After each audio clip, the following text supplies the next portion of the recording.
Friends எல்லோரும் எப்படி இருக்கீங்க? வாங்க நம்ம ஹெல்த்தியான ஒரு சிறுதானிய தோசை பார்க்கலாங்க. உளுந்தே இல்லாமல் எப்படி செய்யலான்றதை வாங்க பார்க்கலாம். நான் இதுக்கு ஒரு பாத்திரம் எடுத்துக்கிட்டேங்க. இதுக்கு ஒரு அரை கப்பு சோள மாவு எடுத்துக்கிட்டேன். நம்ம நாட்டு சோளங்க. ஒரு அரை கப்பு கம்பு பொடிங்க.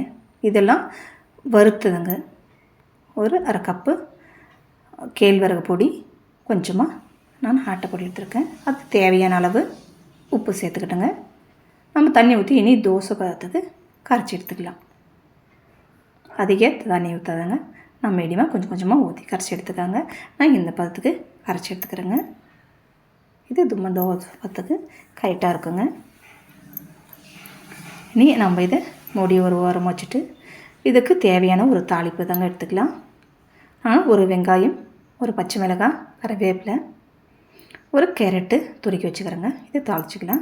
அடுப்பில் பார்த்து வச்சு எண்ணெய் தேவையான விட்டு கொஞ்சமாக கடுகு போட்டுக்காங்க. ஆப்ஷன் தான் இது. சீரகம் போட்டுக்காங்க. சீரகம் ரொம்ப நல்லது உடம்புக்கு. கறிவேப்பிலையும் பச்சை மிளகாய் போட்டுக்கலாம். அது புரிஞ்சதும் நம்ம கட் பண்ணி வச்சு வெங்காயம் போட்டுக்கலாங்க. சிறுசாக கட் பண்ணிக்கலாம். அது கொஞ்சம் வாடி வந்ததும் கேரட் எடுத்து வச்சது அதை போட்டு நல்லா கிளறி விட்டு மாவில் மிக்ஸ் பண்ணிக்கலாங்க. இது நம்ம கொட்டும் போது கொஞ்சம் கெட்டியாக இருக்கும். கொஞ்சம் நேரம் விடும்போது நமக்கு தோசைக்கு ஊற்றுற அளவுக்கு வரும். தேவைன்னா நீங்கள் தண்ணி ஊற்றிக்கலாங்க. இந்த பதத்தில் இட்லி மாவு ஊற்றுனீங்களோன்னு சூப்பராக வருங்க. இதுக்கு உளுந்து எதுவும் சேர்க்கவே இல்லைங்க. இது ஒரு 10 நிமிஷம் கிட்ட அப்படியே நான் சைடில் எடுத்து வச்சுட்டு இதுக்கு தேவையான சட்னி ரெடி பண்ணிக்கலாங்க. நான் நிலக்கடலை வறுத்து வச்சுருக்கிறேன். தேங்காய் கொஞ்சமாக, 2 பல் பூண்டு, 2 உணர்ந்த மிளகாய், கொஞ்சம் புளி, இதை நம்ம சட்னியை அரைச்சிட்டு வந்துட்டோம். தாளிச்சிட்டோங்க. இனி அடுத்து நம்ம தோசை ஊற்றிக்கலாமாங்க. நான் இரும்பு சட்டி தான் வச்சுருக்கேன். கொஞ்சம் எண்ணெய் விட்டு அதுக்கு தேவையான அளவு மாவு ஊற்றி நம்ம ஒரு வட்டை வடிவில் நம்ம தெரிஞ்ச ஷேப்பில் தோசை ஊற்றிக்கலாம். இது ஊற்றிட்டு தேவைன்னா கொஞ்சமாக எண்ணெய் மேலே விடுங்க. அப்படி இல்லைன்னா அப்படியே இருக்கணும். இது மேலே நான் ஒரு பாத்திரம் கவுத்து வச்சுக்கிறேங்க. ஒரு அடப்பு மேலே வைக்கும் போதும் அது கொஞ்சம் சீக்கிரமாக நமக்கு வெந்து வருங்க. சாப்பிட்டாவும் கிடைக்கும். இனி நம்ம 2 சைடு திருப்பிக்கலாம்.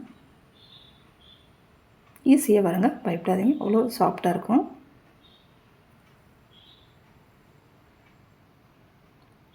இதே போல் 2 சைடும் போட்டு எடுத்தால் சூப்பரான தோசை ரெடிங்க. இது நம்ம கையில் எப்படினாலும் திருப்பினா அவ்வளோ சாஃப்டாக இருக்கும். இதெல்லாம் பிச்செல்லாம் போகாது.